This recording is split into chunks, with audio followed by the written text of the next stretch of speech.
Welcome to the first episode of the Simply Midori podcast. Conversations with Joshua and Midori. Perfect. So today we're going to just talk about our dating life. What happened? It's like just our dating life. Yes. Just our dating life. What happened? How did we get here? How did we get married with 3 kids? Girls. All girls. So let's dive in. For those of you that don't know, why don't you give a brief overview of how we met? We met in church. This is a brief overview. Perfect. We met at church. Midori came up to me, introduced. We started dating. Well, our first date was quite interesting. Midori told me that 15 minutes before she couldn't make our date, but she could meet at Starbucks. Better than nothing. And that she had 15 minutes for this first date. He passed the test. I thought, well, if he's okay with this, then he'll be okay with lots of things. So we went on our first date at Starbucks for 15 minutes. And Joshua also thought that, remember, that you would be able to convince me to stay longer than 15 minutes. Well, yes. But I had a getaway car outside Starbucks. Yes. Who was that? Who was waiting for you? Just one of my friends. There was a person that pulled up and they were just waiting outside of Starbucks for our date to end. I mean, he was basically a stranger at that point. Needless to say, we went on our second date, third date, fourth date. And then this interesting scenario happened where I walked into a house with Midori's entire family.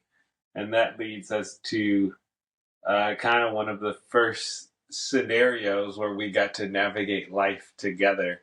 And you can kind of see how we made decisions from a place of hurt. Well, I think our dating life was pretty cute. You kind of just like passed over it. Well, do share. Well, we both had really busy lives. Joshua owned his own real estate company, and I worked for a church. If you ever worked for a church before, you work really long hours. And so, and you just never know when the day is going to end. So Joshua and I both knew that we wouldn't be interrupted or bothered early in the morning. So Joshua's office was right by where I live, so he would get up at like probably 4:30 in the morning and come over, and we'd go for runs in the morning. And then, yeah, one time he did pull his hamstring.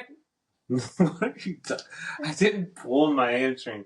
I was doing sprints, crushing it, and then I'm not really sure what. You were crushing it, and he was very fast. I was very impressed with his speed, and then all of a sudden he fell. I didn't fall. Yes, you did. No, okay. I didn't. I was like, this is besides the point. Well, it doesn't matter. This is our dating. Before we get to the serious stuff, this is our dating life. It was fun. Anyways, there's a few more listeners. We can talk about it later. We can interject those in. Okay. You love an interjection moment. Yeah, I do. So that's why we have 3 kids. You know. Yeah. So. You lost your train of thought. So we were walking to my grandpa's house, which is like the sanctuary of my family. We do lots of our family things there. And I was newly into processing that I was raped as a teenager by my older cousin. He was over 10 years older than me. And I hadn't talked about it for like 10 years. Isn't that crazy? Yeah. And I didn't want to accept the reality I actually didn't know. I would say I didn't know that I needed to accept the reality of what happened in order to be freed from it. Why?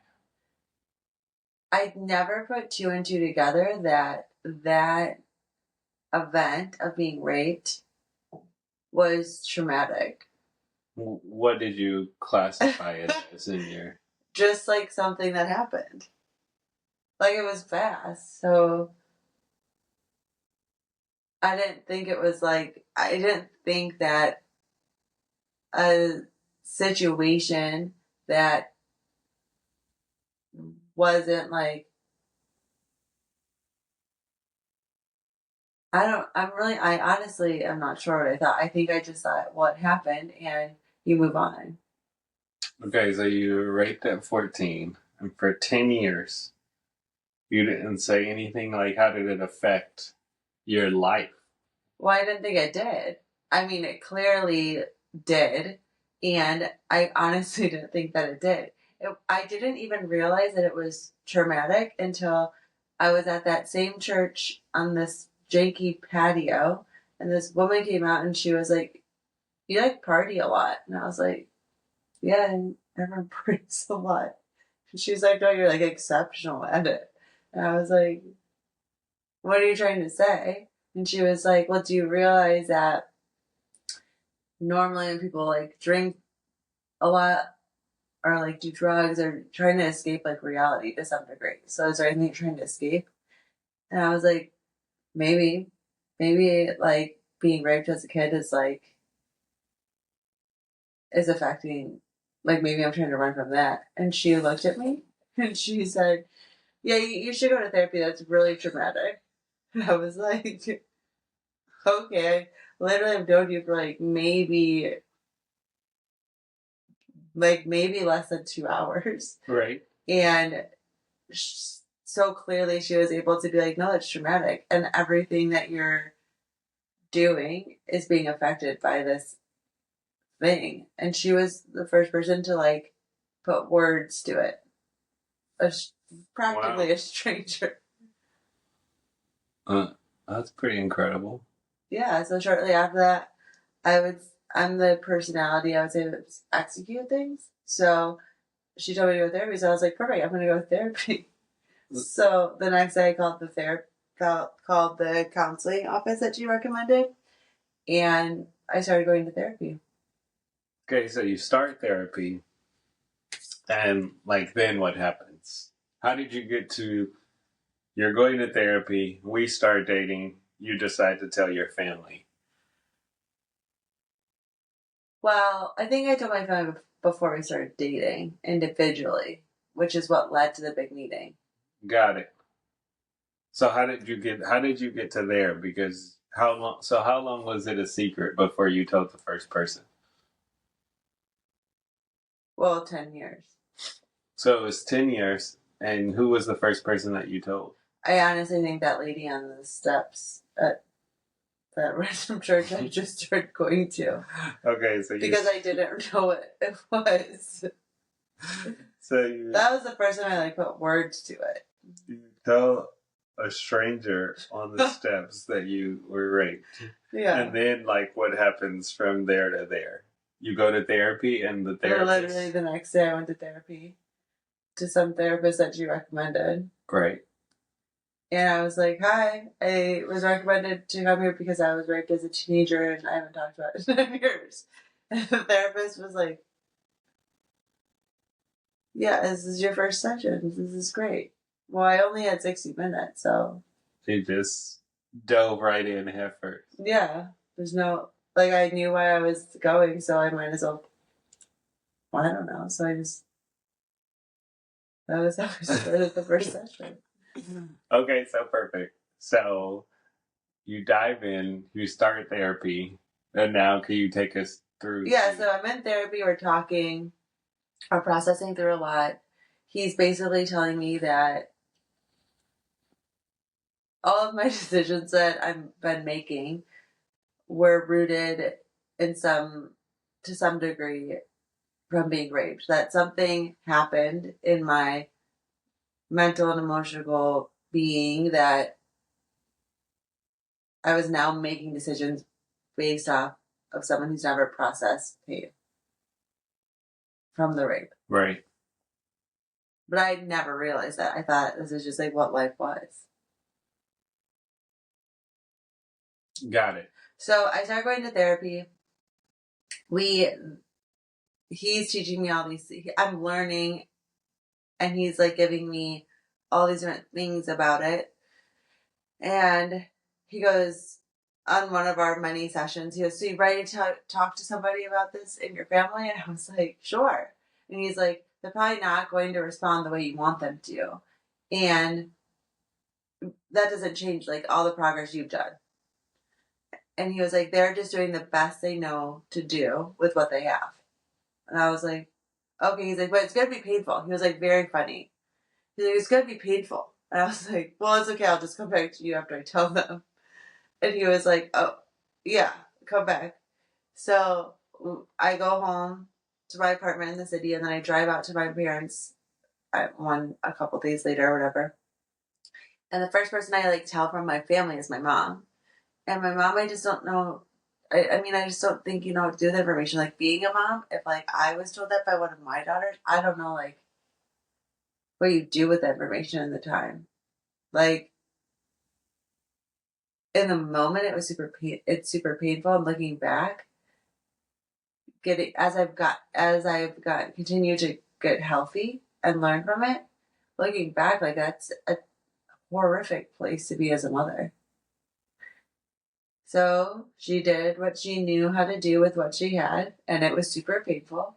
She basically took my cousin's side. Like, did it, I don't know how to say this. Like, she told me, I don't remember all that she told me, but I do remember the one thing that she said was, if you choose to put him in jail, I'm going to go visit him. And I was like, oh, that's really crazy. And that's kind of how the conversation just ended. And there was lots of emotions and lots of tears, and it was a very painful moment for her and for me.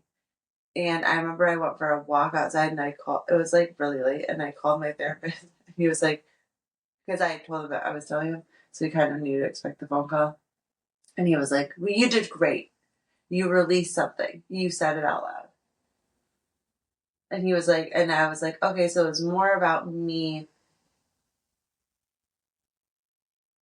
being able to like say it out of my mouth because it was able to just release something. Yeah. Wow. So you told your mom that happened. You processed that, and then And then it was like, who's the next person you want to tell? So basically, I made a list of who I wanted to tell, and it was looking back, it was basically a subconscious list of like who I thought was going to support me the most, to like who I thought was going to support me the least, and that's who I like got to tell.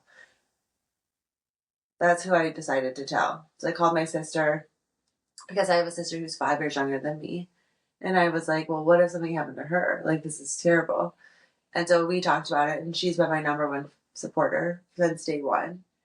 And then I went to my grandpa's house that same week, and we went for a walk in his like beautiful garden that he created. And I remember my grandpa's like my hero. And I remember him looking at me with his like sweet little face, and he was like, "I didn't know that." I was like, "Yeah, I expect you to." He was like, "No one ever told me." I was like, "Oh, I never told anyone, so that's not anyone's fault. No one's like hiding anything from you." And he was like, "I'm sorry that happened." He's like, "But you're just gonna have to be strong." He's like, "You're doing great in life. I don't know what's gonna happen if this all comes out for him. Probably lose his wife, his family, his kids." And I was like, "Yeah, okay." And then I remember in that moment I got to make a decision, like, am I going to allow what my cousin did to me around 10 years ago affect my relationship with my grandpa now? Because he just literally, he's doing the best he can with what he has. I remember making a decision like, I'm mad at my grandpa for responding this way. And like, I don't want a rape to ruin my relationship with my grandpa. Like, I didn't choose to be raped. I get to choose to be in a relationship with my grandpa. Wow. And so we walked inside where the rest of my family was, my mom, my siblings, and we just went on with the day. Business as usual. Business as usual. Wow, that's a story in itself. So you told your mom, you told your grandpa, your two people that you thought would be the most supportive, and they basically didn't support you. Like, how did you mentally walk through that? And how did you have the information and the tools right then and there to say that they're doing the best that they can? And so I'll forgive them and choose them, or like, what was the result of kind of those decisions? I remember going into the conversation being like, this is who I'm going to be in the conversation, and this is who I'm going to be after the conversation, regardless of how they choose to respond. Looking back, what was this? 11 years ago? 12 years ago? Something. Something like that. Is there anything that you would have done differently in those conversations or in those moments? No, because I feel like I just need to rip the band-aid off. Like once it was out there, it was no longer a secret. And I believe when things are no longer secrets, they no longer have power. So it was more just like the band-aid was off. It was out in the open. We got to smell the aroma of what it was. You can't like walk into a bathroom after like go to the bath. Like when you go to the bathroom upstairs, the girls walk in and are like, "Oh, somebody go." I don't think that matters. Well, I mean, like that's the thing. The point I'm trying to make is people are forced to deal with the reality of what it is. Like there's a stench in the room. So if there's someone out there that's listening that was raped or that had an experience that they wouldn't identify as traumatic, but it is traumatic, how would you walk them through? Like, what steps would you tell them to take?